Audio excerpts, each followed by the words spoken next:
Supply ng puting sibuyas sapat hanggang sa buwan ng Agosto. Presyo hindi dapat tumaas ayon sa Sinag. Narito ang report ni Jasmine Gabriel Galban.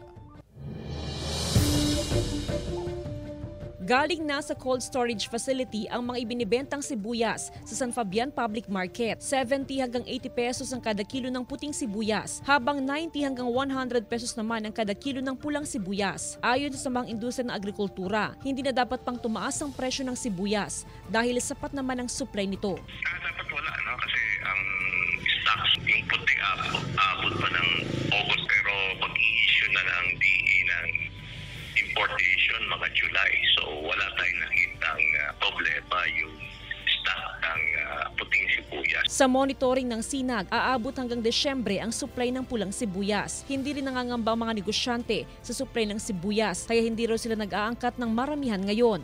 Hindi, konti-konti lang ma'am ang kinukuha namin. Dahil baka mabulok ma'am.